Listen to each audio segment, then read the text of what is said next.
영설지공 채널에 오신 여러분들 환영합니다. 오늘 처음으로 저희 채널 방문하신 분들은 꼭 구독, 좋아요, 알람 버튼 눌러주시면 감사하겠습니다. 지난 수요일에 제가 몸이 안 좋아서 혹시나 코비드-19에 걸린 것은 아닌지 확인을 했는데 양성이 나와서 한 이틀간 고생을 좀 했습니다. 지금은 거의 회복했고요. 건강합니다. 여러분들도 특별히 다시 기승을 부르고 있는 코비드-19 조심하시고 항상 건강할 수 있으면 좋겠습니다. 오늘은 여러분과 문화에 대한 얘기를 좀 해보려고 합니다. 제가 이전에 미국 문화를 잘 몰랐을 때 한국에 있을 때였는데요. 그때 책자들을 통해서 그리고 뉴스를 통해서 또한 영화들을 통해서 여러 문화의 특별히 영어권 문화의 다양한 측면들을 보았던 것 같습니다. 하지만 언어를 제가 계속해서 훈련하고 또 어느 정도 유창하게 얘기를 할 그 시점에도 항상 제 속에 다소 불안함, 다소 채워지지 않았던 부분들이 있었는데 그것은 아무래도 원어민들이나 아니면 영어권에 있는 사람들과의 노출의 부족이 아니었나 생각을 해봅니다. 그래서 영어로 말하는데 듣고 이해하는데 크게 어려움은 없었지만 여전히 제게 뭔가 채워지지 않는 이런 미싱 피스가 있다라는 이런 생각이 들었던 것 같습니다. 그러는 차에 제가 대학교 2학년을 마치고 카투사 시험을 쳐서 제가 카투사 병으로 이제 근무를 하는 가운데 여러 미군들을 만나게 되었습니다. 그 미군들 가운데는 교육을 잘 받은 분들도 있었고 또 그렇지 못한 분들도 많이 있었는데 제가 근무했던 곳은 지금은 사라졌지만 지금은 시민공원으로 탈바꿈한 캠프 하얄리아 부대에 있었습니다. 그곳에 여러 부대가 있었는데 제가 근무했던 곳은 543 병원 부대였고요. 그래서 병원 부대에 일하는 미군들과 또 카투사병들과 함께 좋은 시간을, 좋은 경험들을 많이 했습니다. 그때 만났던 많은 미국 장교들과 또한 사병들과의 경험이 또 제게 이 미국 문화에 대한 눈을 뜨게 해줬고 그리고 우리가 보고 접하는 것이 다 사실이 아니라 약간 with a grain of salt, 그렇죠? 약간 이렇게 소금을 쳐서 이해를 해야 되는 부분들이 있는 거죠. 그리고 그때 만남들이 참 귀한 만남들이었던 것 같습니다. 그러면서 미국 문화를 경험하고 접한 것이 또 언어를 하는데 크게 도움이 되었던 것 같고요. 그 다음에 제가 미국으로 유학 오고 그 후로 이제 종교 비자를 가지고 풀타임으로 영어권 사역을 하고 그 다음에 지금은 이제 교수 사역을 해오고 있는 이러한 상황 속에서 문화가 언어에 얼마나 큰 역할을 하는지를 더욱더 많이 경험하고 있습니다. 아직도 미국 문화를 정확하게 다 알지는 못하겠죠. 단지 제가 경험한 부분 그리고 접하는 부분, 읽고 연구하는 부분까지만 제가 아는 거겠죠. 그러다 보니 때때로 완전 문화적인 그러한 농담이나 아니면 얘기들이 나오면 조금 더 신경 써서 들어야 되겠고 또 모르는 부분들은 물어봐야 또 알 수 있는 그런 것들이죠. 그래서 저는 여러분들이 기회가 되는 대로 이 영어권 문화에 대한 학습도 언어와 함께 병행해 나가면 도움이 될 거라고 생각이 듭니다. 그래서 오늘은 제가 저의 Daring to Speak 영어 채널에서 다루었던 그리고 그때 만들었던 영상을 가져와서 이곳에 저의 영설지공 채널에 소개합니다. 그때는 영어 자막은 제가 달지 않았지만 여러분의 학습을 위해서 영어 자막을 달았고요. 그리고 끝까지 가보시면 여러분들이 뒷부분에 제가 특별히 유럽인들의 문화적인 가치와 아시아인들의 문화적인 가치를 비교하는 표도 나오고 그리고 또 마지막 끝부분에 가면 여러분들에게 도움이 될 수 있는 또 도전이 될 수 있는 그런 인용문도 있습니다. 그래서 처음부터 끝까지 여러분들이 밑에 있는 자막을 보시면서 문화에 대한 문화가 어떻게 어떤 역할을 하고 언어 학습에 얼마만큼 중요한 역할을 하는지 이러한 부분들 참고하시면 좋겠고요. 그리고 실제적으로 이 문화 가치가 우리 언어 학습을 하는데 크게 영향을 미치는 것을 여러분들이 이해하시고 실제로 유럽인들의 문화 가치는 어떤 것들이 있고 또 아시아인들의 문화 가치에는 어떠한 것들이 있는지를 여러분들이 보시고 또 이해하시고 또 기억해 두시면 여러분들이 언어 학습을 하는데 그리고 실제적으로 영어권 사람들을 만날 때에 크게 도움이 될 줄로 믿습니다. 자, 그러면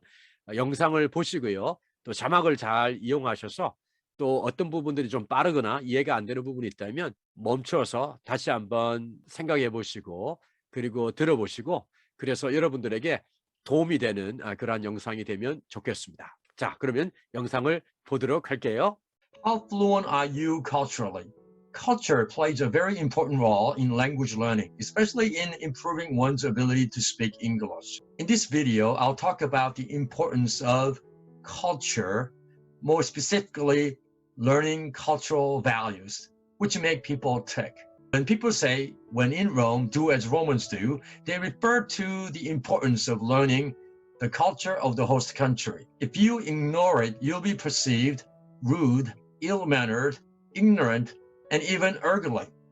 You might go into legal trouble because of that. Some things that do not make sense to outsiders do make sense to locals and insiders because they are part of the culture. In her books, Breaking Bamboo Ceiling, Career Strategies for Agents, and Flex, the new playbook for managing across differences, not only does Jane Hyun talk about the difference between Asian values and European values, but she also talks about adaptive and fluent leadership, which is being sensitive to various cultures found at work, school, and in other settings.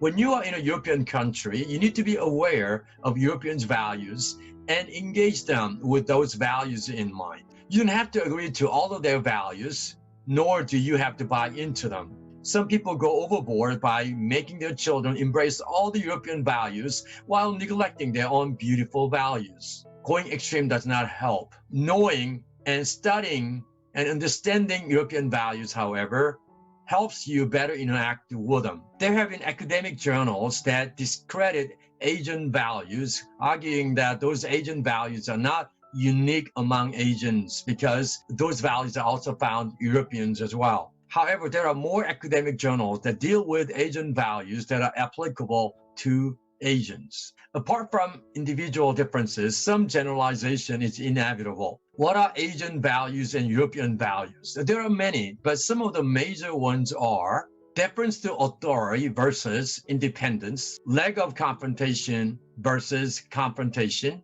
being non-assertive versus being assertive, indirect communication versus direct communication, vertical relationship versus horizontal relationship, no challenge versus challenge, and pushback. These values are very real and powerful because they determine one's behaviors at work or at school. For example, in a classroom, Asian students tend to be somewhat reserved or passive, even though they know the subject well and have some questions. They don't ask questions or they don't initiate comments unless they are asked. Because of their upbringing in their native country, they exhibit a cultural value, which is deference to authority. Don't ask questions or talk back to someone in authority, like a teacher or professor. Whereas their American counterparts ask questions and make comments freely. And sometimes their comments or questions might seem insignificant to Asian students. Too much asking might hinder the flow of the class, but questions are usually welcome. This ready or blind obedience or deference to authority can make leaders boss around and abuse power when he or she needs to be a servant leader, not only serving the cause, vision, and mission of the organization, but also the people that he or she leads. Also related to deference to authority, agents don't feel comfortable with the push and pushback culture, also known as the challenge culture. This value might work if the leader is on top of things, but it's very difficult. Even if the leader is on top of things, he or she is not a good leader if he or she is not maximizing what those he leads bring to the table, such as talents, input, skill, and whatnot. In reality, any and every leader needs the input and help of others. Many first-generation Asian leaders or African leaders are not familiar with this challenge culture, so when they are challenged or pushed back, they try to rule over their subordinates, or try to silence them or shame them with their positions or titles. They usually shoot down any creative or innovative ideas that might help the organization as well as the leader. Indirect communication is another agent value that makes it difficult for people of European descent or second-generation Asian Americans to figure things out. You have to pick it up somehow without asking. However, in English-speaking cultures, direct communication is preferred and asking is welcome. Here, we have to understand that agent values are not liabilities nor things that you should shy away from. You should be able to learn and understand agent values as much as European values and use them when appropriate. You should also be able to use and teach agent values to European colleagues and friends if you're an Asian. As you develop cultural fluency of the English-speaking countries, it'll be easier for you to go back and forth between your own culture and the culture of English-speaking countries. This cultural fluency or fluidity is an asset of which you should be proud. Culture is a subject that we should continue to study and learn. I hope this video has sparked an interest in this topic, cultural values. I hope you have benefited from this video, and please make sure that you subscribe to my channel and hit that like and notification buttons. Recently, I came across a quote which highlights the importance of daring to speak. The quote is by Maggie Kuhn, and this is what she said. Leave safety behind. Put your body on the line. Stand before the people you fear and speak your mind. Even if your voice shakes, when you least expect it, someone may actually listen to what you have to say. Well-aimed slingshots can topple giants, and do your homework. 자, 여러분, 문화에 대한 그리고 문화적 가치에 대한 부분을 오늘 보셨는데요. 어떤 부분들이 인상적이었고 어떤 부분이 여러분들에게 도움이 되었는지 모르겠습니다. 자, 여러분에게 도움이 되었고 그리고 생각할 거리들을 주었다면 그리고 인상적인 것이 있었다면 댓글에 달아주시면 저에게도 도움이 되겠습니다. 자, 그러면 여러분, as always, stay safe and healthy and be a blessing to others. 그러면 저는 또 다른 영상에서 여러분들 찾아뵙도록 하겠습니다. 감사합니다.